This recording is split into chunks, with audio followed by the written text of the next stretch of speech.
জামাতে ইসলামী ক্ষমতায় গেলে নারী সমাজকে ভয় দেখানোর জন্য বলে যে তোমাদেরকে ঘরের ভিতরে আটকায় ফেলবে, এর হতে পারবে না। দেখেন, প্রমাণ দেখেন। ডান দিকে এখানে পুরুষদের আলহামদুলিল্লাহ গ্যাদারিং, বাম দিকে আমাদের বোনদের গ্যাদারিং। তারা ঘর থেকে বের হয়ে আসে নাই। তরুণ যুব সমাজকে আমাদের বিরুদ্ধে খেপানো হয়েছে কালের পর কাল, যুগের পর যুগ। এখন তারা বুঝেছে এগুলা সবগুলোই ছিল দেশ বিরোধী ষড়যন্ত্র। লুটপাটের বিচার যদি না হয়, লুটপাটের সংস্কৃতি বন্ধ হবে না। চাঁদাবাজদের বিচার যদি না হয়, চাঁদাবাজি বন্ধ হবে না। ঘুষখোরের বিচার যদি না হয়, ঘুষখোরি বন্ধ হবে না। সুতরাং সকল অন্যায়ের বিচার হতে হবে। যেখানেই কোনো অপকর্ম, সেখানেই নিজেরা জড়িত, আর দায়টা জামাত শিবিরের রাখে আল্লাহ মারেকে। তারা দফায় দফায় আমাদেরকে হাতে বিনা টিকেটে বলতেন অমুক দেশে চলে যাও। আর একটা ভিসা দিবেন তো, একটা টিকিট তো দিবেন।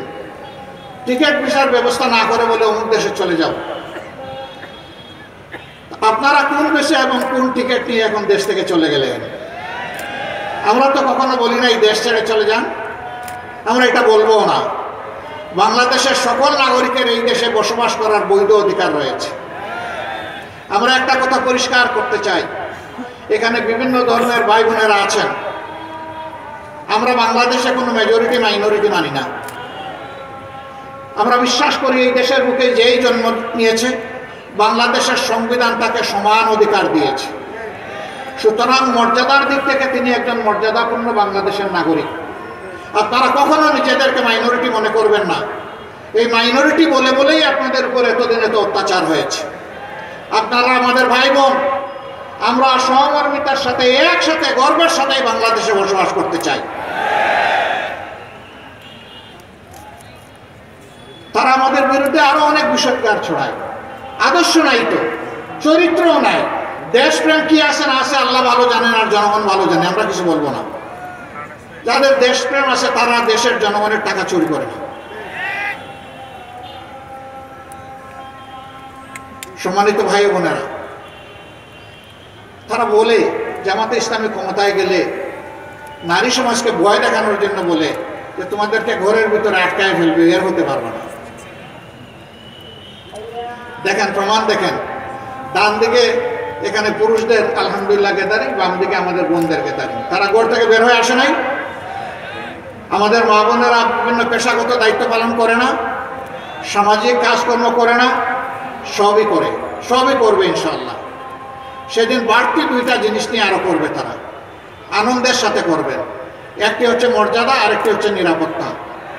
এখন তাদের সামাজিক মর্যাদাও কম, আর নিরাপত্তা একেবারেই নাই। এই দুইটাই সেদিন নিশ্চিত করা হবে ইনশাআল্লাহ। রাষ্ট্রীয় দায়িত্ব পালনের ক্ষেত্রে দেখা হবে না কে কোন দলের আর কে কোন ধর্মের, দেখা হবে তিনি এই দায়িত্বের উপযুক্ত কিনা। যিনি যে দায়িত্বের উপযুক্ত তার হাতে সেই কাজটি তুলে দেওয়া হবে ইনশাআল্লাহ।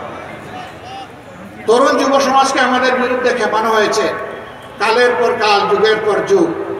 এখন তারা বুঝেছে এগুলা সবগুলোই ছিল দেশ বিরোধী ষড়যন্ত্র। এই যুবকদেরকে তৎকালীন প্রধানমন্ত্রী গালি দিয়েছিলেন, সেই গালির প্রকৃত জবাব তিনি পেয়ে গেছেন। পেয়ে যান নাই? পেয়ে গেছেন। তো আলহামদুলিল্লাহ, আমরা প্রতিশোধের রাজনীতিতে বিশ্বাস করি না। নাইলে আমাদের উপর যে পরিমাণ জুলুম করা হয়েছে, যদি আমাদের কর্মীরা ধৈর্য না ধরত, তাহলে এই দেশে অনেক প্রতিশোধ নেওয়া হয়ে যেত।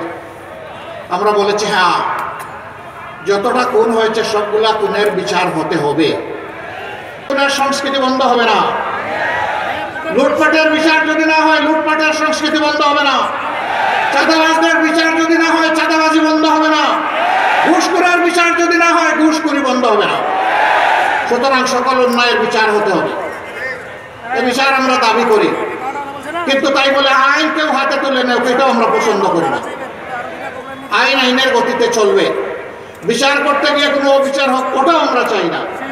আমরা চাই ন্যায় বিচারের মাধ্যমে যার যেটা পাওনা সেই জন্য সেটা পেয়ে যায়। এইরকম একটা বাংলাদেশ আমরা গড়তে চাই। আমাদের সন্তানদেরকে আমরা আশ্বস্ত করতে চাই, তোমরা যে বৈষম্যহীন বাংলাদেশের স্লোগান দিয়ে বলেছিলে উই ওয়ান্ট জাস্টিস, আমরা তোমাদের সাথে আছি। আমরা তোমাদেরকে ভালোবাসি। তোমাদের অবদানের জন্য আমরা তোমাদের কাছে কৃতজ্ঞ এবং তোমাদেরকে আমরা শ্রদ্ধা করি। তোমরা আমাদের অহংকার, তোমরা আমাদের গর্ব। আগামীর বাংলাদেশ ইনশাআল্লাহ আমরা তোমাদের হাতে তুলে দিতে চাই। আমরা তোমাদের পাশে থেকে দোয়া করতে চাই, সাহায্য করতে চাই। মরার আগে আমরা দেখে যেতে চাই আমার প্রিয় বাংলাদেশ সাম্য এবং সৌহার্দ্যের বাংলাদেশ। আমার প্রিয় বাংলাদেশ একটা মানবিক বাংলাদেশ।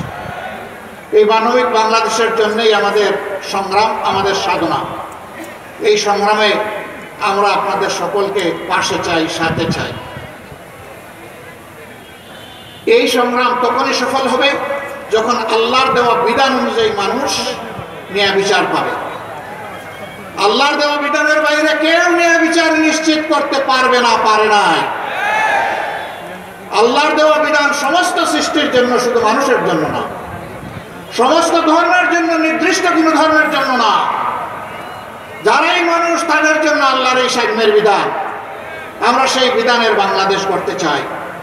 এইখানে বিভিন্ন ধর্মের ভাইয়েরা এখানে বক্তব্য রেখেছেন। জামাতের কাছে তারা প্রত্যাশা ব্যক্ত করেছেন। আপনারা দোয়া করুন যে কথাগুলো আমাদের মুখ দিয়ে বের হয় আমরা যেন সেই কাজগুলো করতে পারি। আমরা যেন জাতির সাথে প্রতারণা, ধোঁকাবাজি না করি। আমরা যেন জীবন দিয়ে হলে আমাদের কথা রক্ষা করতে পারি। আমরা যেন অন্যায়ের কাছে মাথা নত না করি, বরঞ্চ আমাদের মাথাটা বারবার নত হোক শুধু সৃষ্টিকর্তা আল্লাহ তাআলার কাছে। মহান আল্লাহ আমাদের সহায় হোক।